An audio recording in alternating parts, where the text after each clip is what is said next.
I never thought a broken fireplace would change my life, but then again, I never thought I'd be standing in Susan Mitchell's Victorian living room at 52, wondering if I'd finally found something worth fighting for. The whole thing started with a simple service call, the kind I'd done thousands of times before. Just another job, another day, another dollar. But sometimes life has a way of surprising you when you're least prepared for it. Before we jump back in, tell us where you're tuning in from, and if this story touches you, make sure you're subscribed, because tomorrow, I've saved something extra special for you. My name is James Crawford, and I've been fixing things for as long as I can remember. Not just broken faucets and squeaky hinges, though I've done plenty of those. I mean really fixing things, the kind of problems that run deeper than what you can see on the surface. Growing up in Millbrook, Vermont, I learned early that everything worth having needs maintenance, care, and sometimes a complete overhaul. I started Crawford Home Services 15 years ago after my divorce, when I needed something to focus on besides the wreckage of my marriage. My ex-wife Karen used to say I cared more about other people's houses than our own relationship, and maybe she was right. There's something satisfying about walking into a stranger's home, identifying what's broken, and leaving it better than you found it. If only human hearts came with instruction manuals. The October morning when I first met Susan started like any other. The maple trees lining Elm Street were putting on their annual show, painting the neighborhood in brilliant reds and golds.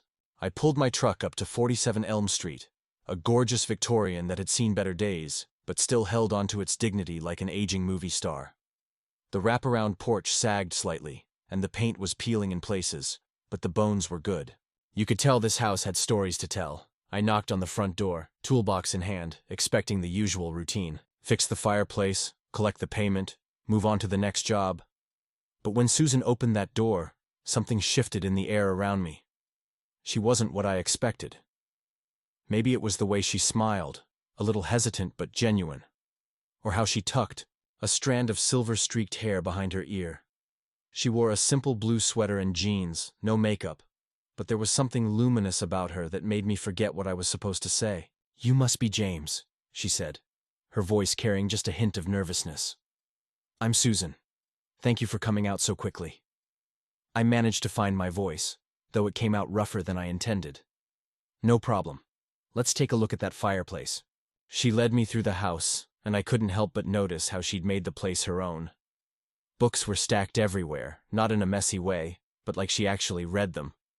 The furniture was an eclectic mix of antiques and modern pieces that somehow worked together perfectly. It felt lived in, comfortable, like a home rather than just a house. The fireplace was in the main living room, a beautiful stone hearth that dominated one wall. But it was clear why she'd called me. Damper was stuck, there were cracks in the firebox, and the whole thing needed a thorough cleaning and repair. "I tried to use it last week," Susan explained, wrapping her arms around herself.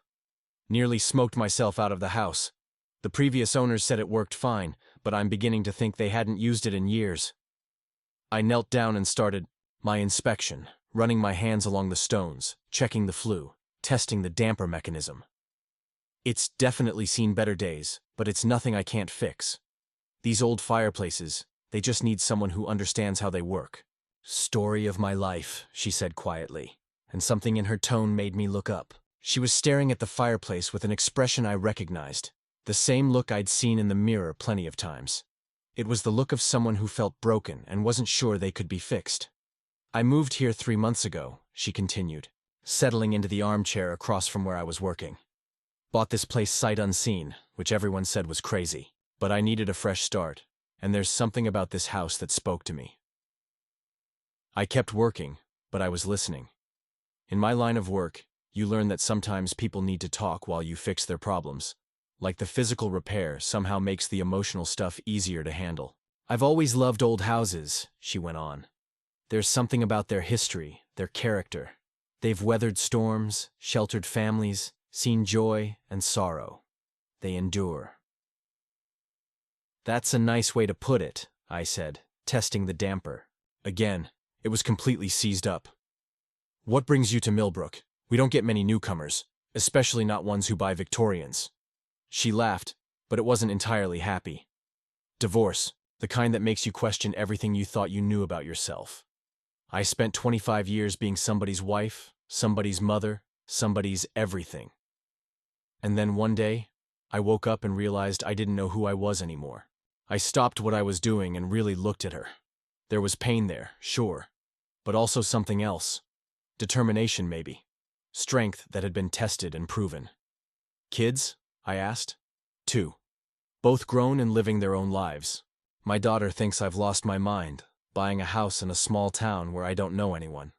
My son just wants me to be happy, but I'm not sure he believes I know how to do that anymore. I could relate to that feeling. After my divorce, I'd spent years wondering if I'd forgotten how to be happy. How to be anything other than the guy who showed up to fix things and then disappeared. "How long have you been divorced?" she asked, and I realized I'd been projecting more than I intended. 7 years. Took me a while to figure out how to be single again.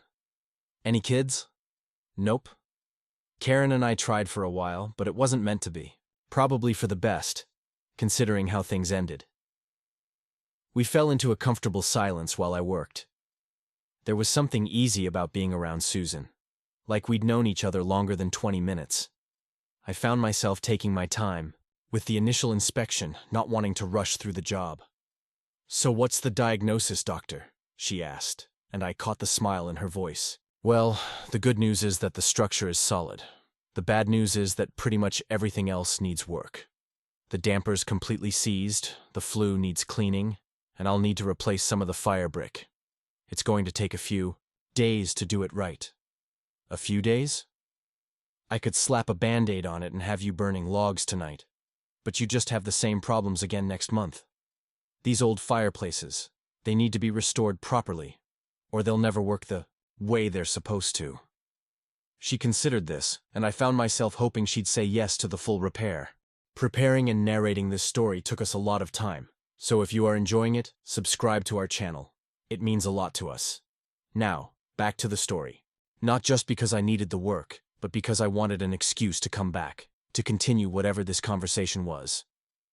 "You know what?" she said finally. "Let's do it right.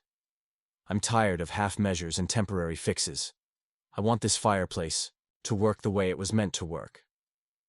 Something in the way she said it made me think we weren't just talking about the fireplace anymore. "I'll need to order some parts, but I can start tomorrow if that works for you."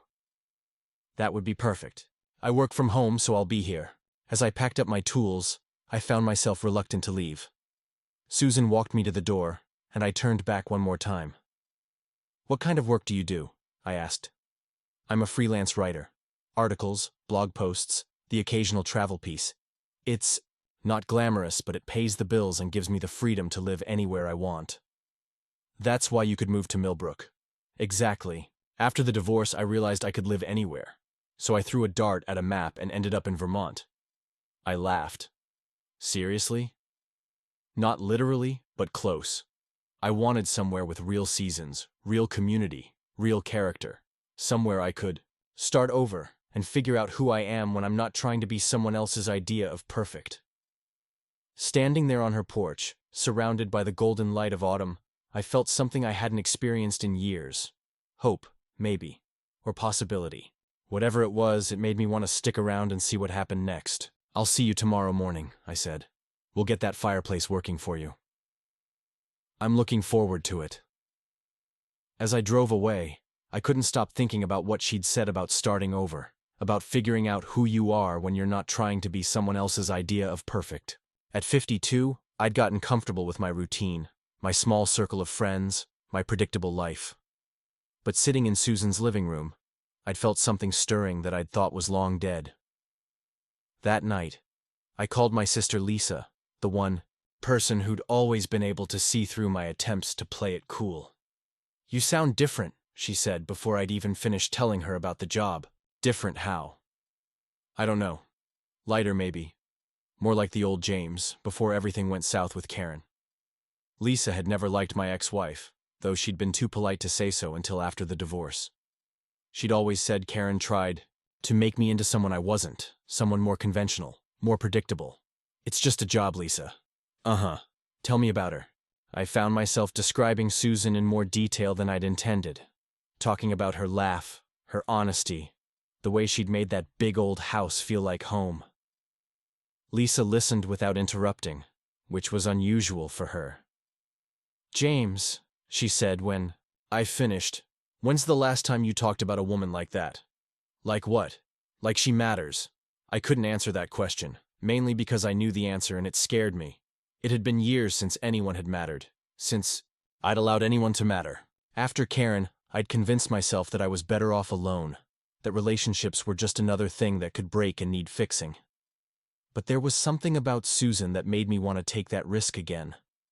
Maybe it was the way she'd talked about starting over, about doing things right instead of settling for temporary fixes.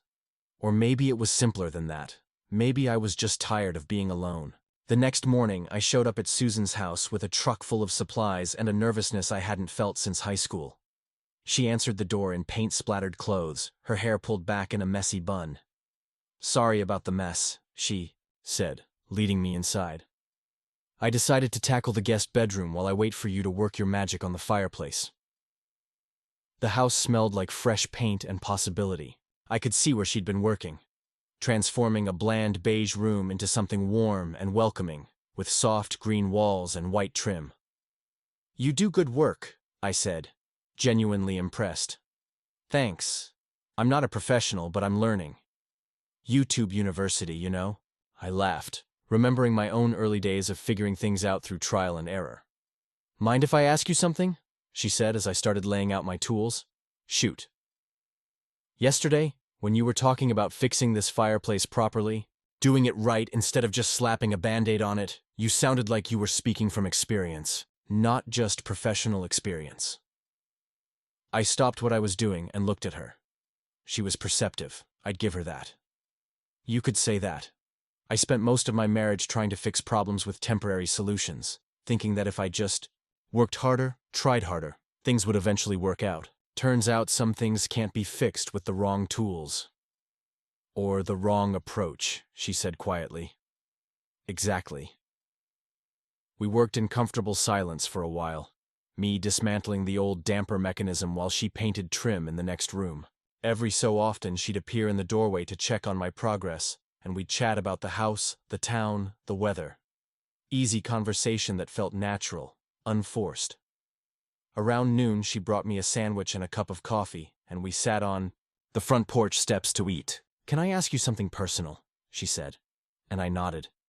"Do you ever wonder if it's too late to start over?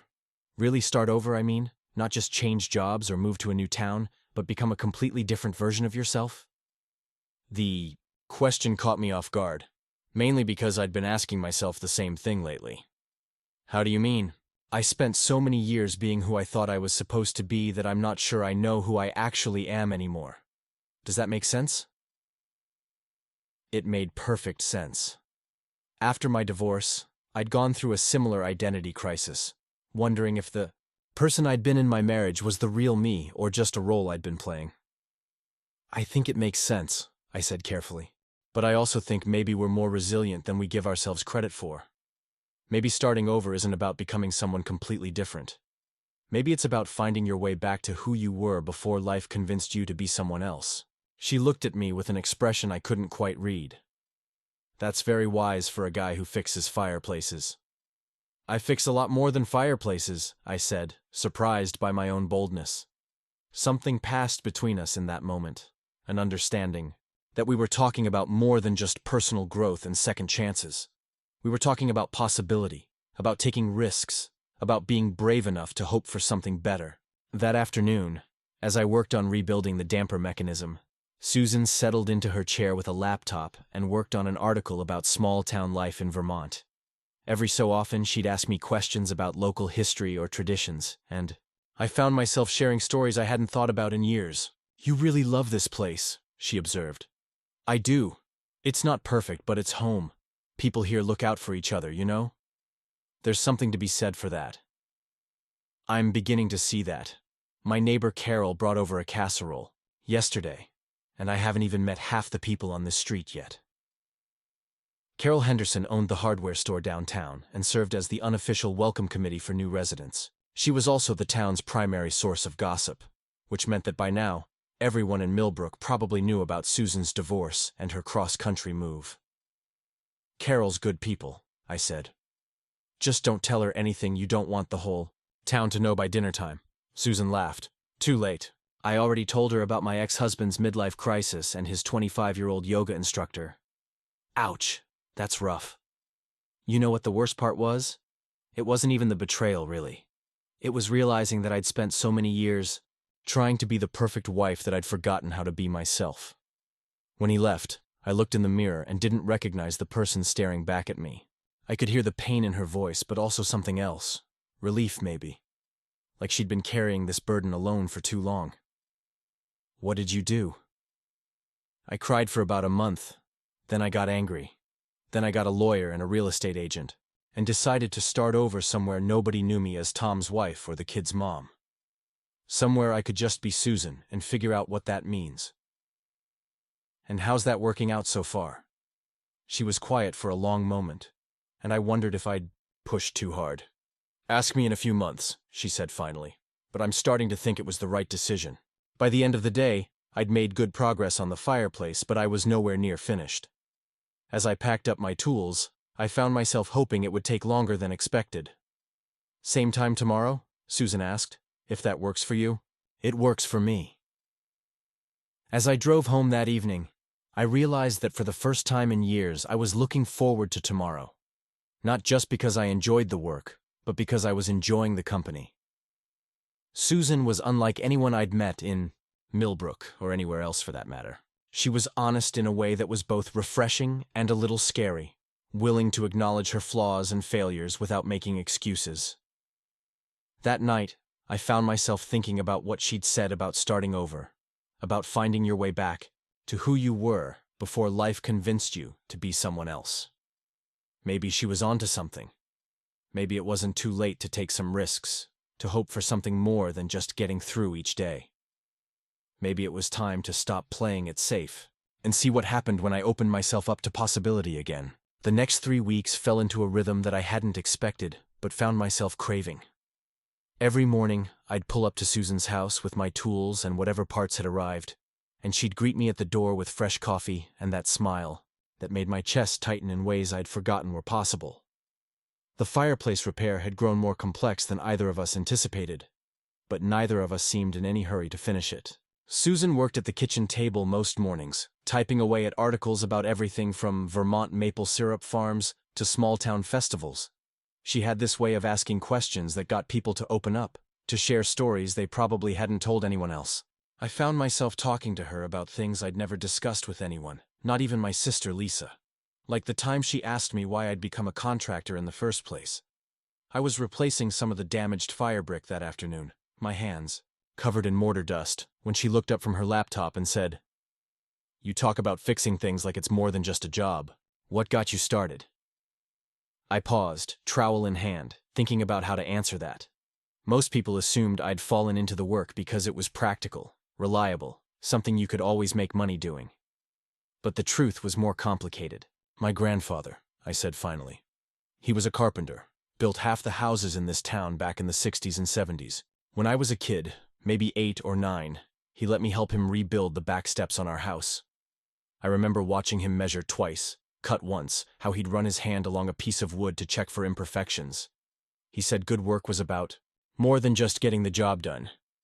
It was about crafting something that would last, something you could be proud of." Susan had stopped typing and was listening with the kind of attention that made you feel like your words actually mattered. "He sounds like a wise man." He was. Died when I was 15. But I still hear his voice sometimes when I'm working. "Do it right the first time, Jimmy, or you'll just have to do it again." "Is that why you wanted to fix my fireplace properly instead of just patching it up?" I met her eyes across the room. "Partly. But also because I could tell it mattered to you. This house, making it work the way it's supposed to work." Something shifted in her expression, and I realized I'd revealed more than I'd intended. But instead of feeling exposed, I felt relief. It had been so long since I'd been honest with someone about what drove me, what made me care about my work beyond just the paycheck. "It does matter to me," she said quietly. "More than I probably should admit to someone I've known for 3 Weeks. Why's that? She closed the laptop and came over to where I was working, settling cross-legged on the floor beside me like we were old friends instead of near strangers. Because this house represents everything I'm trying to build for myself. Independence, stability, a place that's truly mine. And if I can't even get the fireplace to work properly, what does that say about my ability to start over? I set down my tools and really looked at her. Susan, you bought a 100-year-old house in a town where you didn't know a soul, packed up your entire life, and started over at 50. That takes more courage than most people have in their entire lifetime. Or more stupidity. No, I said firmly. Courage.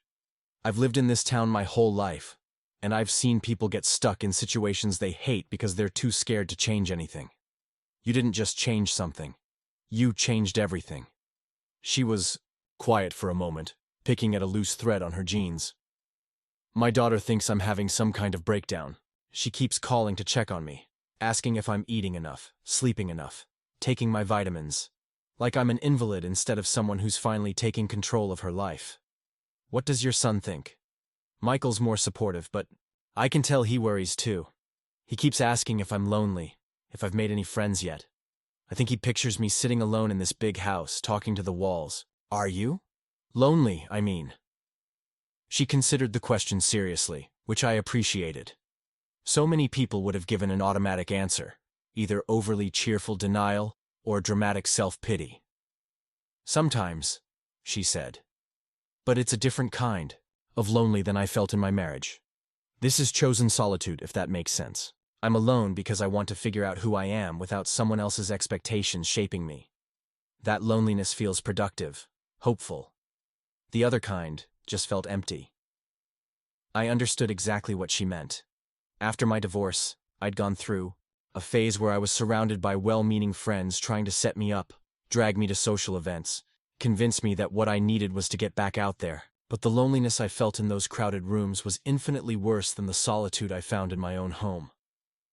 I think people underestimate the value of being alone with yourself, I said. Especially after a relationship ends. You need time to remember who you are when you're not trying to be half of something else. Exactly. She smiled, and I felt that warm flutter in my chest again. Though I have to admit, having someone to talk to while I figure it all out has been nice. The way she said it, looking directly at me, made it clear she wasn't just talking about casual conversation. We were developing something here, a connection, that went deeper than contractor and client, deeper than neighbors or even friends. My phone buzzed with a text from my business partner Mark, reminding me about the Henderson kitchen renovation we were supposed to start next week. I'd been so focused on Susan's fireplace that I'd almost forgotten about other commitments. Everything okay? She asked, noticing my distraction. Just work stuff. I've got another big job starting soon, which means I'll need to wrap up here in the next few days. I couldn't read the expression that crossed her face, but it might have been disappointment. Or maybe I was projecting my own feelings onto her. Of course. I've been monopolizing your time for weeks. I'm sure you have other customers waiting. It's not that, I said quickly. I mean, yes, I have other jobs, but this one has been... I struggled to find the right words. This has been the best part of my day for 3 weeks running. I'm not exactly eager to finish it. She was quiet for a long moment, and I worried I'd said too much, crossed some line from professional to personal that would make things awkward between us. James, she said finally, can I ask you something that might be completely inappropriate? My heart started beating faster. Shoot. When you finish the fireplace, does that mean I won't see you anymore? The question hung in the air between us, loaded with implications neither of us was quite ready to voice. I could pretend to misunderstand, keep things light and professional. Or I could be honest about what had been building between us for weeks. That depends, I said carefully. Do you want to see me anymore? She laughed, but it was nervous laughter. I'm 50 years old, James. I've been divorced for less than a year. I moved to a town where I don't know anyone, bought a house that needs more work than I can afford, and I'm asking my contractor if he wants to keep spending time with me after he finishes fixing my fireplace. How's that for pathetic? That's not pathetic, I said. That's honest. And yes, I want to keep seeing you. I've wanted to ask you out for dinner for 2 weeks, but I wasn't sure if it would be appropriate. Why wouldn't it be appropriate? Because you're going through a major life transition, and I'm supposed to be providing a professional service, and mixing the two seems like it could get complicated fast. James, she said, smiling now, I'm not made of glass. I'm not some fragile divorcee who can't handle a little complication. I'm a grown woman who's perfectly capable of deciding whether she wants to have dinner with someone. And do you want to have dinner with you? Yes, very much. The relief I felt was disproportionate to the situation, but I didn't care. For the first time in years, I was taking a chance on something that mattered, something that could actually change my life. There's this place about 20 minutes outside town, I said. Nothing fancy, but they have the best steaks in the county and a view of the mountains that's worth the drive. Sounds perfect. When? Friday night? It's a date. The word sent a thrill through me that I hadn't felt since I was 25. I was 52 years old, asking a woman out for the first time in nearly a decade, and I felt like a teenager again. That afternoon, I worked with more energy than I'd had in months. The fireplace was finally coming together, all the pieces fitting the way they were supposed to. The new damper moved smoothly. The firebox was solid and properly sealed, and the flue was clear. By the end of the week, Susan would have a fireplace that worked better than it had in probably 30 years. Around 4 o'clock, I heard voices from the front yard and looked out to see Susan talking to a woman I didn't recognize. The stranger was about Susan's age, well-dressed in that casual, expensive way that marked her as an outsider. She was gesturing, animatedly, while Susan stood with her arms crossed, looking uncomfortable. I couldn't hear what they were saying, but the body language was clear enough. This wasn't a friendly social call. A few minutes later, Susan came back inside looking shaken. Her face was pale, and her hands were trembling slightly as she closed the door behind her. "Everything all right?" I asked. That was my ex-sister-in-law, Janet, Tom's sister. She drove up from Boston to check on me, make sure I'm not having some kind of mental breakdown. That was nice of her, I said, though I could tell from Susan's expression that it hadn't felt nice. Not really. She thinks I'm making a huge mistake, throwing my life away on some fantasy about starting over. She wanted to know if I'd considered therapy, medication, maybe moving closer to family instead of isolating myself in the middle of nowhere. I set down my tools and gave her my full attention. What did you tell her? That I'm not isolating myself, I'm not having a breakdown, and my life choices are none of her business. But she got under my skin anyway. She has this way of making everything sound so reasonable, so concerned, that you start questioning yourself even when you know she's wrong. What kind of things did she say? Susan sank into her chair, looking suddenly exhausted. That I'm being impractical, buying a house I can't afford to maintain, that I'm too old to start over in a place where I don't have any support system, that I'm going to end up lonely and broke and regretful, and then what will I do? Do you believe any of that? No, maybe, I don't know. She rubbed her forehead. The thing is, she's not entirely wrong. This house does need more work than I originally budgeted for. I don't have family here, and I'm still figuring out how to build a support system, and starting over at 50 is scary as hell. I moved, closer, perching on the edge of the coffee table so I could face her directly. Susan, can I tell you what I see when I look at you? She nodded, though she didn't look convinced she wanted to hear it. I see someone who had the courage to walk away from a life that wasn't working, even though it would have been easier to stay. I see someone who researched small towns across the country until she found one that felt right, then had the guts to move there sight unseen. I see someone who's turning a rundown Victorian into a home, not just by throwing money at contractors, but by learning to do things herself, by putting her own mark on every room. Her eyes were bright with unshed tears, but she was listening. I see someone who's building a career that gives her freedom and flexibility, who's learning to be alone without being lonely, who's honest about her fears but doesn't let them paralyze her. That's not someone who's having a breakdown. That's someone who's building a life worth living. You really see all that? I see all that and more. I see someone who makes me want to take risks again, who reminds me that it's not too late to hope for something better. She reached across the space between us and took my hand, her fingers warm and slightly calloused from all the painting and home improvement projects she'd been tackling. "Thank you," she said quietly. I needed to hear that. It's just the truth. Maybe, but sometimes the truth is exactly what you need to hear. We sat like that for a few minutes, hands clasped, not talking. Outside, the afternoon light was starting to fade, casting long shadows across the living room. The fireplace stood ready for its first test, nearly complete after weeks of careful work. "James," Susan said eventually, "I have something to tell you." My stomach dropped. In my experience, conversations that started with those words rarely ended well. "Okay." When Janet was here, she asked if I'd met anyone yet. Anyone special, she meant. And I realized that I have. I've met someone who makes me laugh, who listens when I talk, who sees potential in broken things instead of just problems, to be fixed. My heart started beating faster, but I wasn't sure if it was hope or terror driving the rhythm.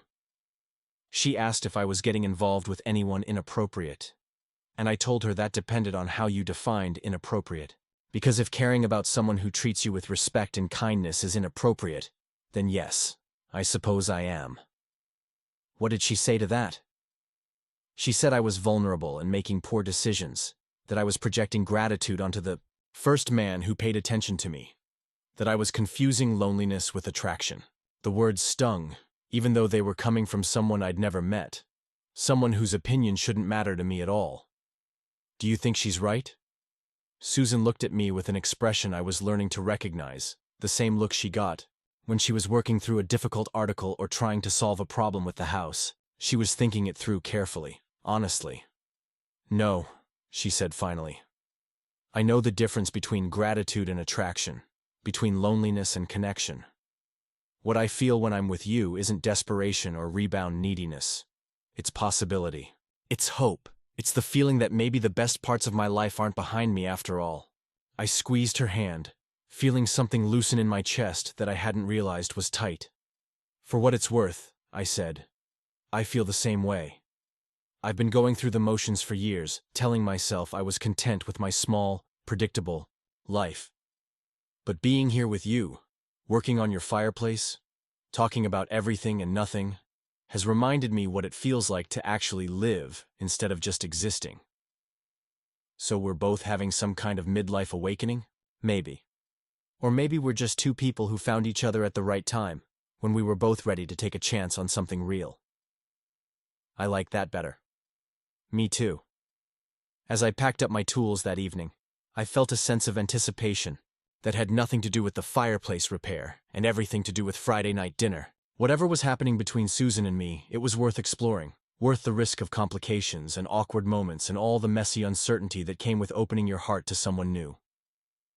Friday couldn't come fast enough. Friday evening arrived with the kind of crisp autumn air that made everything feel electric with possibility. I'd spent an embarrassing amount of time deciding what to wear, finally settling on dark jeans and a button-down shirt that Lisa had bought me last Christmas, claiming it brought out my eyes. Standing on Susan's front porch at 6:30, I felt like I was 16 again, nervous and excited in equal measure. Susan opened the door wearing a deep green dress that made her silver hair look luminous, and I momentarily forgot how to speak. She'd put on makeup for the first time since I'd known her. Subtle, but enough to highlight those intelligent brown eyes that had been haunting my thoughts for weeks. "You clean up nice," she said with a smile that made my knees feel unsteady. "So do you. You look beautiful, Susan." The drive to Mountain View Inn took us through winding country roads lined with maples and oaks showing off their fall colors. Susan sat beside me, occasionally pointing out interesting houses or asking questions about local history. The conversation flowed as easily as it had in her living room, but there was an undercurrent of nervous energy that reminded us both that this was different, that we were crossing a line from whatever we'd been before into something new and undefined. "I have a confession," Susan said as we pulled into the restaurant's gravel parking lot. "Oh no. Should I be worried?" "I haven't been on a real date in over 25 years. I have no idea what I'm doing." I turned off the engine and looked at her. This accomplished, confident woman who was admitting to the same vulnerability I'd been feeling all week. Well, that makes two of us. I think my last first date was sometime during the Clinton administration. She laughed, and the tension between us eased slightly. At least we're equally rusty. Mountain View Inn was exactly what I'd promised. Nothing fancy but warm and welcoming, with exposed beams, stone walls, and windows that overlooked the valley below. The hostess seated us at a corner table where we could watch the last light of day paint the mountains in shades of purple and gold. "This is gorgeous," Susan said, settling into her chair. "How did you find this place?" "My grandfather used to bring my grandmother here for their anniversary every year. After she died, he'd still come once a year. Always ordered her favorite meal and told the waitress stories about their 53 years together. That's incredibly sweet and heartbreaking at the same time. He said love like that doesn't just disappear when someone dies. It finds new ways to express itself." Susan's expression grew thoughtful. "Do you think that's true?" "I don't know. I hope so. I'd like to think the love we give and receive leaves some kind of mark on the world, changes things in ways we might not even recognize." The waitress appeared to take our drink orders, and we settled into the kind of conversation that feels both intimate and universal. Susan told me about her writing, how she'd started as a journalism major who dreamed of covering international conflicts but ended up writing lifestyle pieces for women's magazines. She talked about the satisfaction of crafting a perfect sentence, the frustration of editors who wanted her to water down her voice to appeal to broader audiences. I found myself sharing stories I hadn't told anyone about the early days of my business when I was so desperate for work that I'd take any job, no matter how small or poorly paid. About the satisfaction of saving a house that other contractors had written off as hopeless.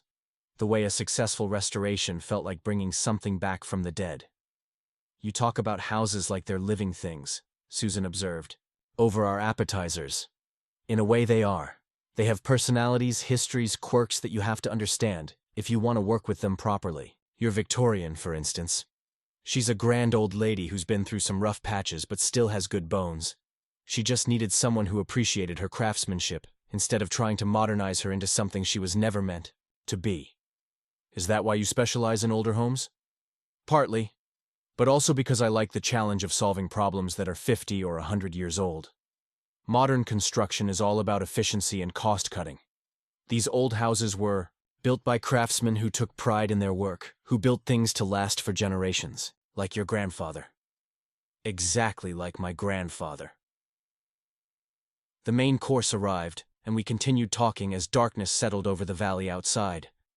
Susan told me about her children, Michael the software engineer who lived in Seattle with his partner David, and Sarah the high school principal who lived in Connecticut with her husband and twin daughters. She talked about the guilt she felt for moving so far away from her grandchildren, the way Sarah made her feel selfish for prioritizing her own happiness over family proximity. "But you can visit," I said, "and they can come here. Distance doesn't have to mean disconnection." That's what Michael says. "Sarah thinks I'm abandoning my responsibilities as a grandmother, that I should be available for babysitting and school events and Sunday dinners. What do you think?" "I think I spent 25 years being available for everyone else's needs, and it nearly cost me my sanity. I love my grandchildren, but I can't live my life solely in service to other people's expectations." I admired her honesty, the way she could acknowledge difficult truths without making excuses or seeking sympathy. It occurred to me that this was what emotional maturity looked like. This ability to be clear-eyed about your choices and their consequences. "Tell me about your marriage," I said, then immediately regretted the question. "Sorry, that's probably too personal." "No, it's okay. I want you to know." She paused, choosing her words carefully. "Tom and I met in college. He was pre-med, ambitious, focused.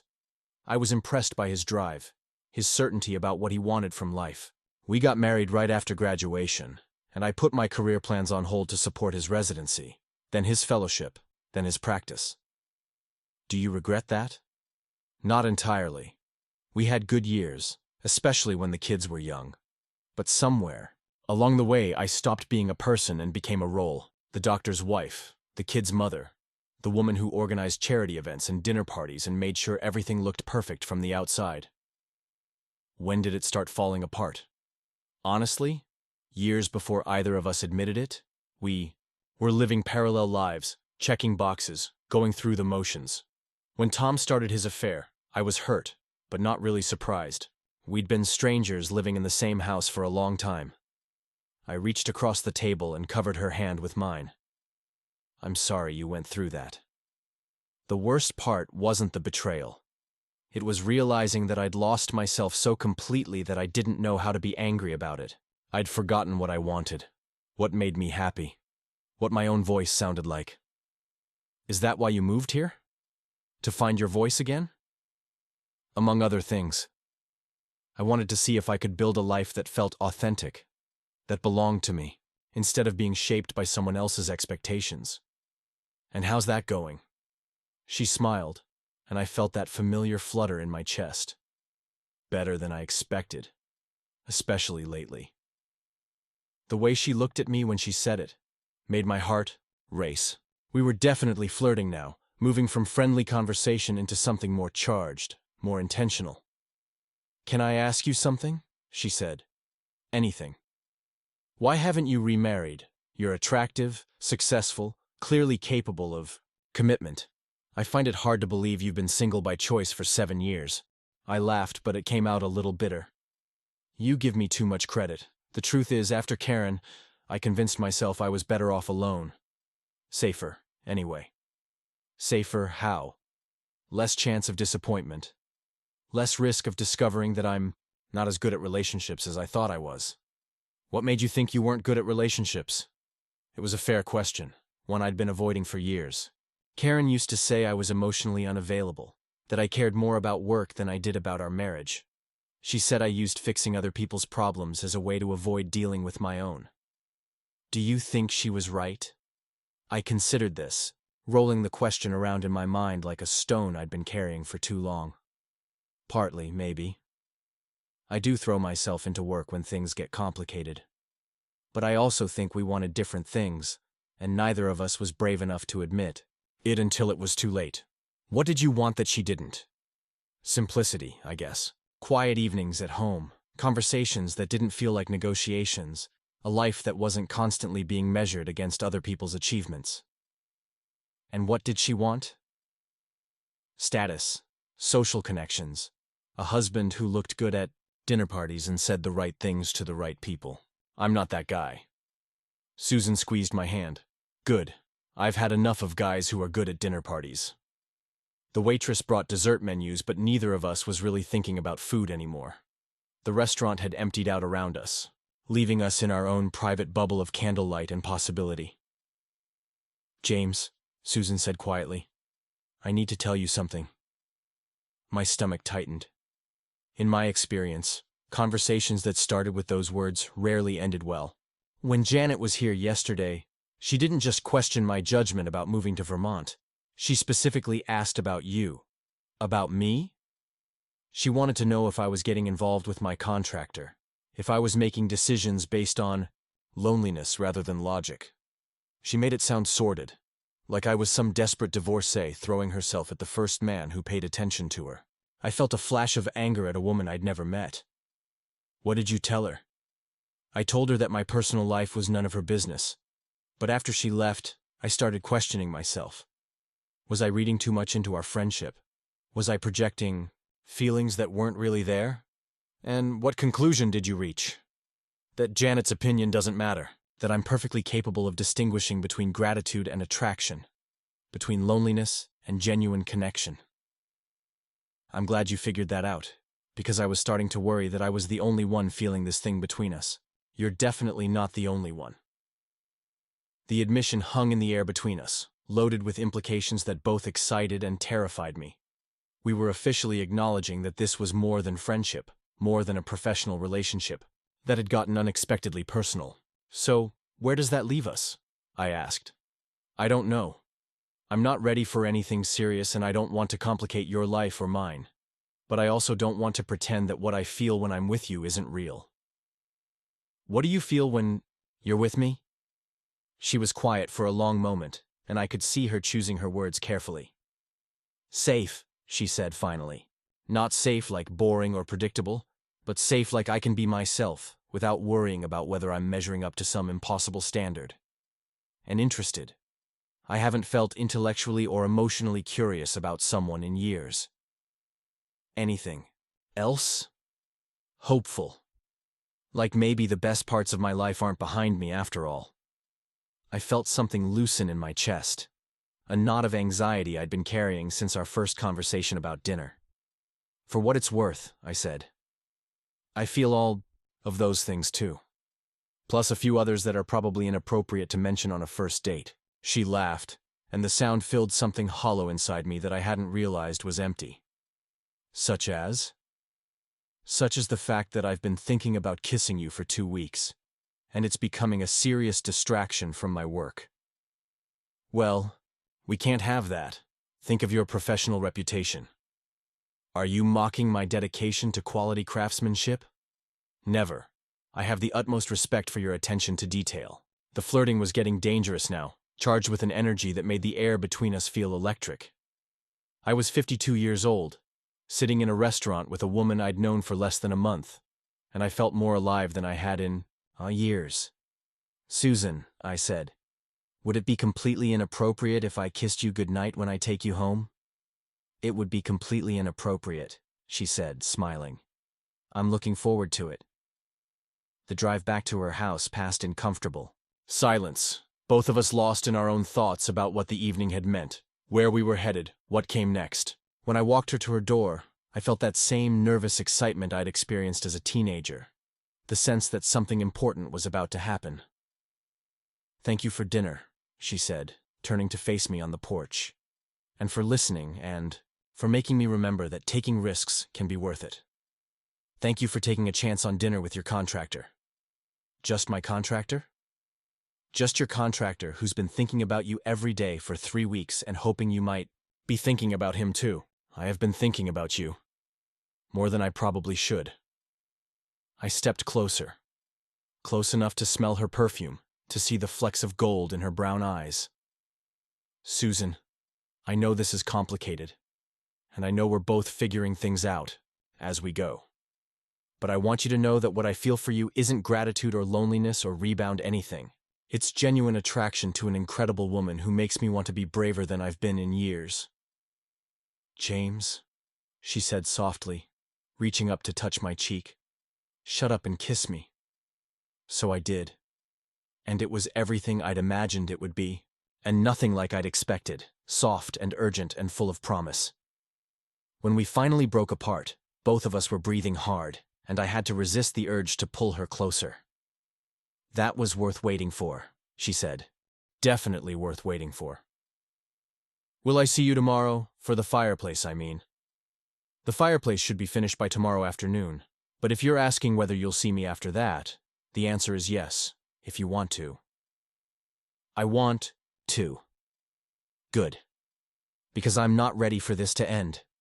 Neither am I. I kissed her once more. Quickly this time, then forced myself to step back before I did something that would complicate things beyond repair. Good night, Susan. Good night, James. As I drove home, I found myself grinning like an idiot, replaying every moment of the evening. Tomorrow I would finish her fireplace, complete the job that had brought us together. But instead of feeling like an ending, it felt like a beginning. For the first time in years, I was excited about the future, eager to see what came next. And, for the first time since my divorce, I was willing to risk my heart on the possibility that love might be worth the potential for disappointment. Susan Mitchell had walked into my life 3 weeks ago with a broken fireplace and a story about starting over. Tomorrow, her fireplace would be fixed, but her story was just beginning. And maybe if I was lucky, I'd get to be part of it. Saturday morning brought unexpected complications that started before I'd even had my first cup of coffee. My phone rang at 7:30, jolting me awake with the shrill urgency that meant either emergency or family drama. It was my sister Lisa, and from the tone of her voice, I could tell this wasn't going to be a casual check-in. James, we need to talk. Can you meet me at Murphy's Diner in 20 minutes? Murphy's was the kind of place where serious conversations happened over bad coffee and excellent pancakes. When Lisa suggested meeting there instead of just talking on the phone, it usually meant she had something important to say and wanted to see my face when she said it. I threw on jeans and a sweater, my mind racing through possibilities. Had something happened to our parents? Was there trouble with her marriage? Or worse, had the Millbrook gossip network somehow gotten wind of my dinner with Susan and blown it out of proportion? Lisa was already waiting in a corner booth when I arrived, her expression serious, but not devastated. She'd ordered coffee for both of us, which meant she'd been thinking about this conversation long enough to plan ahead. "Okay," I said, sliding into the seat across from her. "What's the emergency?" "There's no emergency exactly, but I heard something yesterday that I thought you should know about." My stomach dropped. "About Susan? How did you know that?" "Because you have that look you get when you're about to tell me something I don't want to hear but need to know anyway." Lisa sighed and wrapped her hands around her coffee mug. "I was at the hardware store yesterday, picking up paint for the guest bathroom, and Carol Henderson was holding court behind the counter like usual. She was telling anyone who'd listen about the new woman on Elm Street and her complicated past." "What kind of complicated past?" "According to Carol, who got it from her cousin who works at the bank in Brattleboro, Susan's divorce wasn't as amicable as she's been letting on.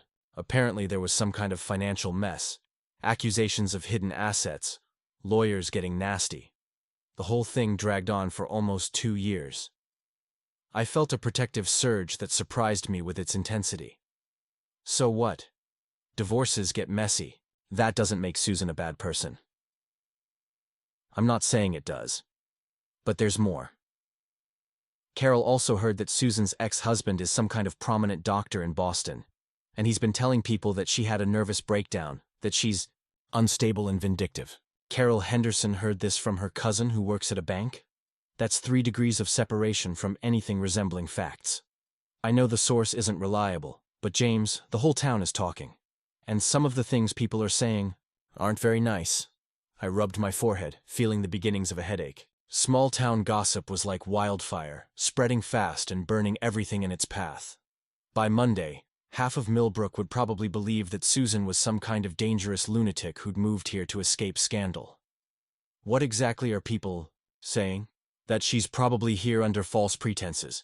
That a woman like her doesn't just randomly choose a place like Millbrook unless she's running from something. Mrs. Templeton at the post office thinks she might be using a fake name. Bob Marshall from the gas station swears he saw her arguing with someone on the phone, crying and yelling about money. Bob Marshall can barely see well enough to pump gas, and Mrs. Templeton thinks every newcomer is either a criminal or a spy. This is ridiculous. Maybe so, but it's affecting your reputation too. People are talking about how much time you've been spending at her house, wondering if you're getting taken advantage of by some city woman with ulterior motives. The implication hit me like a slap. Not only was the gossip mill attacking Susan's character, but it was also suggesting that I was too naive or desperate to see through whatever scheme they thought she was running. Lisa, you know me better than that. Do you really think I'd be so blinded by a pretty face that I'd ignore red flags? Of course not. But I also know you've been lonely for a long time, and sometimes lonely people see what they want to see instead of what's actually there. Her words stung because they echoed the same doubts I'd been fighting since Janet's visit. Was I being naive? Was I so desperate for connection that I was ignoring warning signs? Have you talked to Susan about any of this? Not yet. I was planning to finish her fireplace today and then see where things went from there. James, I think you should be careful. Not because I believe the gossip, but because situations like this can get complicated fast. If her divorce really was as messy as Carol suggests, there might be legal issues you don't know about. And if her ex-husband is spreading stories about her mental health, getting involved could put you in an awkward position. I knew Lisa meant well, that she was trying to protect me from potential heartbreak or embarrassment. But I also knew Susan, or at least I thought I did. The woman I'd spent 3 weeks getting to know wasn't unstable or vindictive. She was honest about her struggles, vulnerable about her fears, and working hard to build something meaningful from the wreckage of her marriage. I appreciate the warning, I said finally. But I'm not going to let small-town gossip dictate my personal life. Susan deserves better than that, and so do I. Just promise me you'll be careful. And if anything seems off, if she starts asking for money or wants you to get involved in her legal problems, you'll step back and think things through. I promise. But even as I said it, I knew that stepping back wasn't really an option anymore. Whatever was happening between Susan and me had moved beyond the point where I could just walk away without consequences. I left the diner feeling unsettled, torn between trust in my own judgment and concern about what I might not know. The drive to Susan's house gave me time to think, to consider how to handle the situation without seeming accusatory or suspicious. Susan answered the door, with a smile that faltered when she saw my expression. She was wearing paint-stained clothes again, her hair pulled back in a messy ponytail, and there was a streak of white paint on her cheek that made her look younger and more vulnerable than usual. "Everything okay?" she asked, stepping aside, to let me in. "You look like someone stole your truck. We need to talk." The 4 words hung in the air between us, loaded with implication.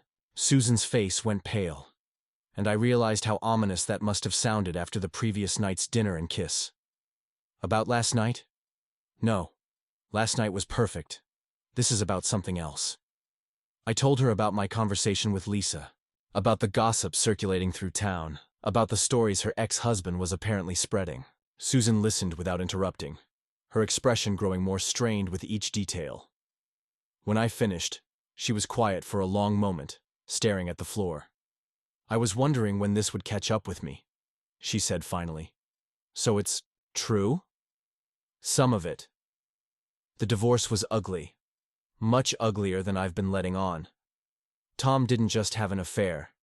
He tried to hide assets, claimed I was mentally unfit to handle financial decisions, and dragged the whole thing out for nearly 2 years while his lawyers tried to wear me down.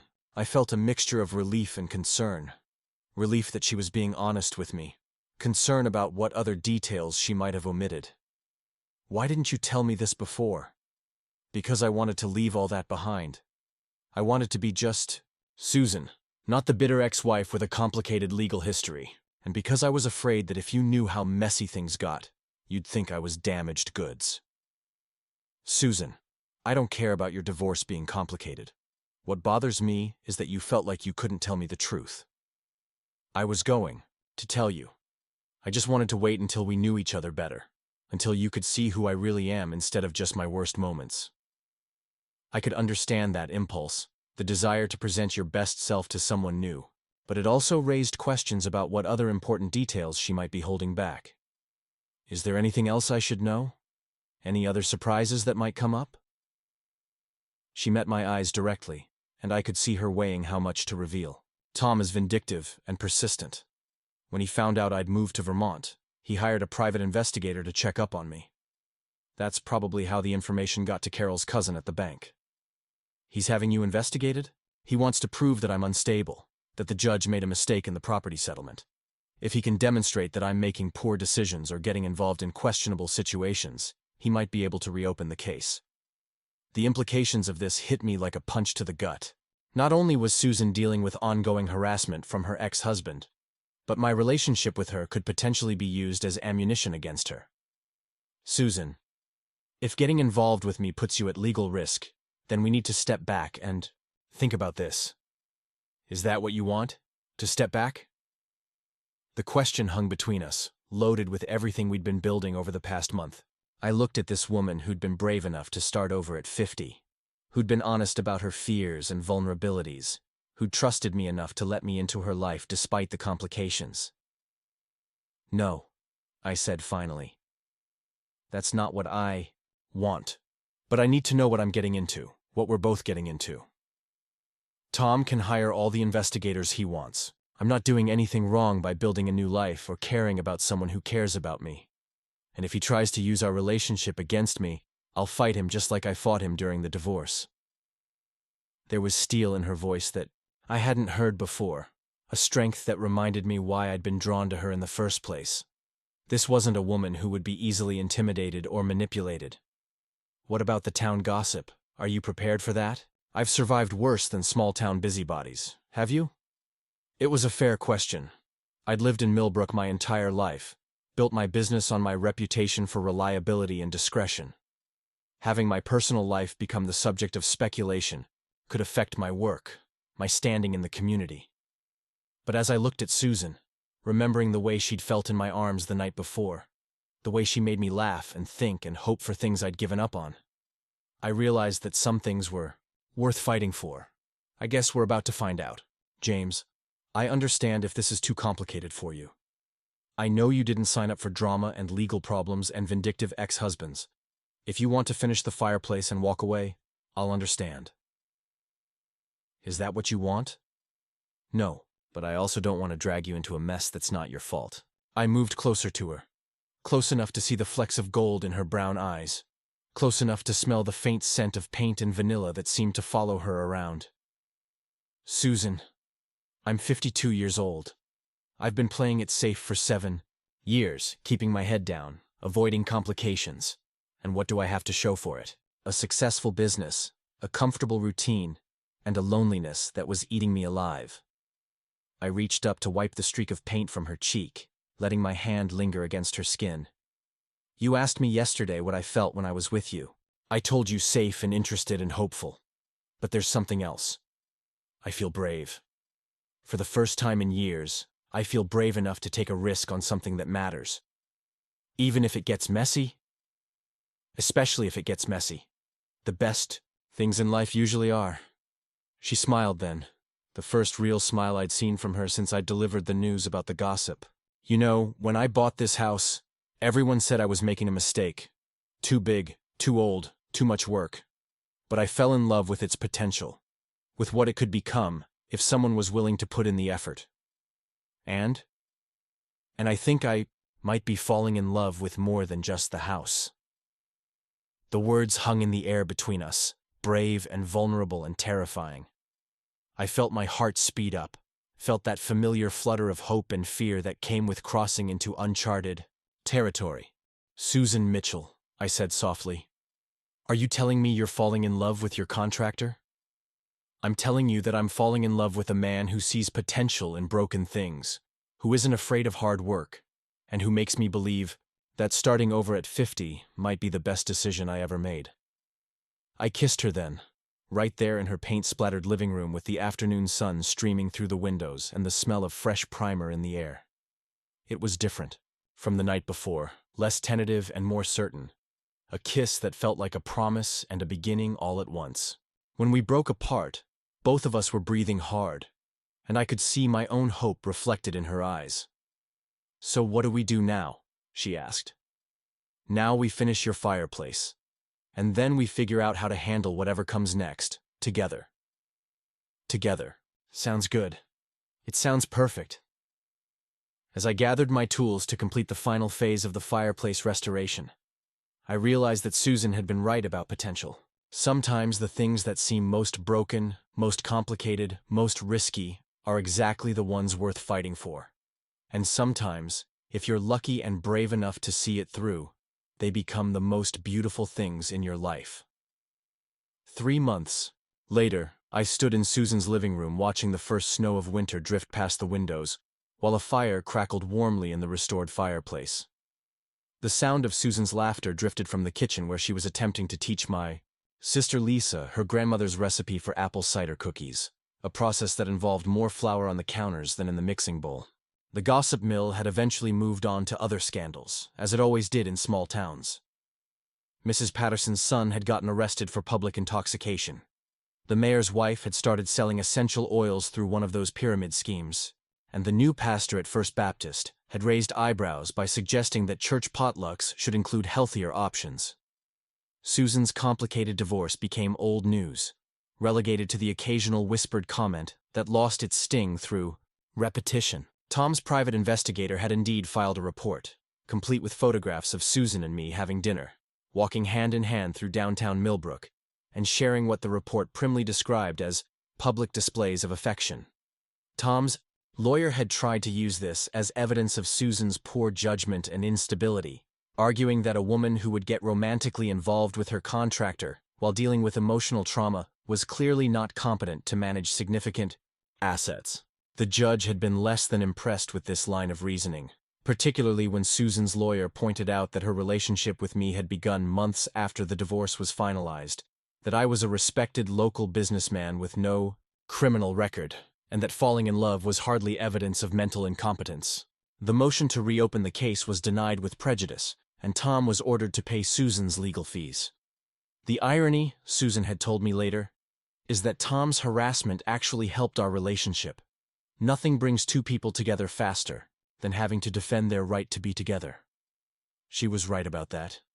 The external pressure had forced us to be honest about our feelings earlier than we might have otherwise, to commit to each other before we'd had time to second-guess ourselves into paralysis.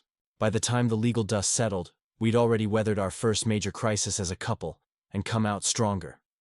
The fireplace had been completed right on schedule, working better than it had in decades. But I'd found excuses to keep coming back. A loose floorboard in the hallway, a sticky window in the bedroom, a kitchen faucet that dripped just enough to be annoying. Susan had pretended not to notice that most of these problems were either imaginary or easily fixed, just as I'd pretended that I wasn't manufacturing reasons to spend time with her. "James," she'd said one afternoon as I spent 45 minutes adjusting a door that didn't actually stick, "I think we need to talk about your billing practices." "What do you mean?" "I mean you've been here every day for 2 weeks and you haven't charged me for any of it." I was just finishing up some details. "The door works fine. It worked fine yesterday and the day before that. Are you going to keep finding imaginary problems until Christmas? Or are you going to ask me if you can just keep coming over because you want to?" I'd laughed, caught red-handed in my transparent scheme. Would it work if I asked? It would. Work much better than pretending my house is falling apart around me. That had been the beginning of our real relationship. The point where we stopped dancing around our feelings and started building something intentional together. We took it slow, mindful of the complications we'd both weathered in previous relationships. Susan needed time to remember how to share her space and decisions with someone else. I needed to learn how to open up emotionally without immediately assuming it would end in disappointment. Lisa had been skeptical at first, protective of me in the way that only siblings can be. But Susan had won her over gradually, through small gestures and genuine kindness. When Lisa's husband had thrown out his back and couldn't help with their holiday decorating, Susan had volunteered to spend an entire Saturday hanging lights and arranging garland. When Lisa had worried about hosting Christmas dinner for the first time, Susan had offered to bring her famous sweet potato casserole and stayed to help with cleanup. "I like her," Lisa had finally admitted. "She's good for you. You smile more when you talk about her." "Just when I talk about her?" "When you talk about her. When you're getting ready to see her. When you come back from seeing her. Basically all the time now." It was true. Susan had brought something back to life in me that I'd thought was permanently broken. Not just happiness, but curiosity about the future. Excitement about possibilities I hadn't allowed myself to consider in years. Michael and Sarah had come for Thanksgiving, driving up from their respective cities to meet the woman their mother had been telling them about for months. I'd been nervous about the visit, knowing how important their approval was to Susan, but also aware that adult children don't always embrace their parents' new relationships with enthusiasm. Michael had been warm and welcoming from the start, clearly relieved to see his mother happy and settled. Sarah had been more reserved, polite but watchful, still processing her mother's dramatic life changes. But by the end of the weekend, even Sarah had to admit that Susan seemed more like herself than she had in years. "I haven't seen Mom laugh like this since before the divorce," she told me privately. "Thank you for that." The conversation that changed everything had happened on a quiet Tuesday evening in November. We'd been sitting by the fire, Susan reading while I worked on plans for the Henderson kitchen renovation, when she suddenly closed her book and looked at me.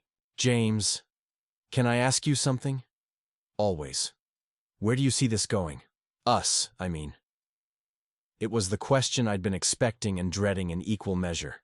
We'd been together for 3 months, spending most of our free time in each other's company, but we'd never explicitly discussed the future beyond vague references to next week or next month. "What do you want to hear?" "The truth." I set down my pencil and gave her my full attention. "I see us figuring it out as we go.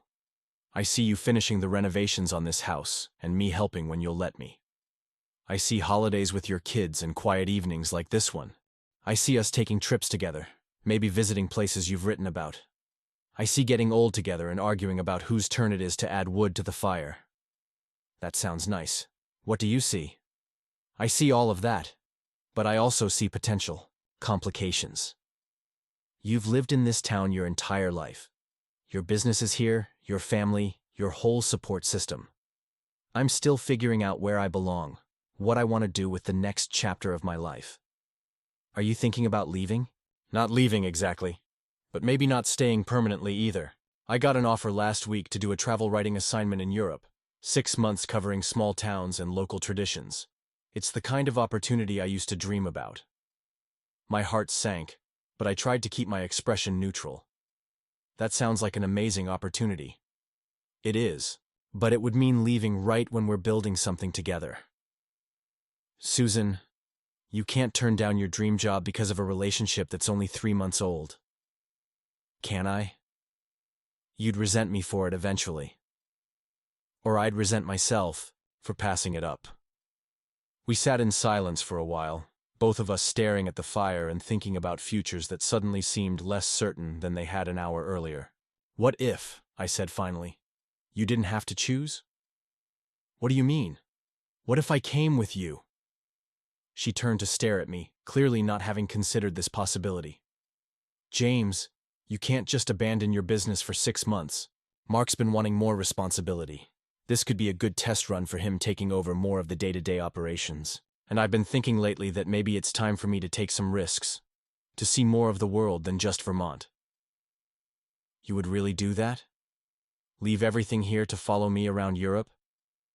I'd do it to be with you. The Europe part would just be a bonus. What if it doesn't work out? What if we drive each other crazy living in each other's pockets for 6 months? Then we'll figure that out too.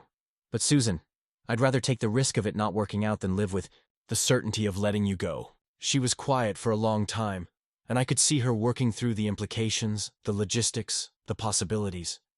You know, she said finally, when I moved here, I thought I was done taking crazy chances on uncertain outcomes. And now? Now I'm thinking that maybe the craziest thing would be not taking this chance. 6 weeks later, we were boarding a plane to London, the first stop on what Susan's editor was calling An American's Guide to Europe's Hidden Gems. I'd left my business in Mark's capable hands, rented out my house to a young couple from Boston, and packed everything I thought I'd need for 6 months of adventure into 2 suitcases. As our plane lifted off from Boston Logan, Susan reached for my hand and squeezed it tight. Any second thoughts? She asked. About leaving Vermont for 6 months to travel through Europe with the woman I love? Not a single one. The woman you love? I realized what I'd said. The words that had slipped out naturally, without planning or second-guessing. The woman I love, I confirmed. I love you too, James Crawford, even if you are completely insane for doing this. Especially because I'm insane for doing this. As we climbed through the clouds toward whatever came next, I thought about the fireplace that had brought us together, now safely banking coals in the house that had become our home.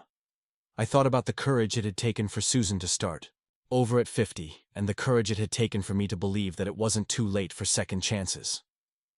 James, Susan said, settling back in her seat with a smile. I think our story is just getting started. I couldn't have agreed more. Up next, you've got 2 more standout stories right on your screen. If this one hit the mark, you won't want to pass these up. Just click and check them out.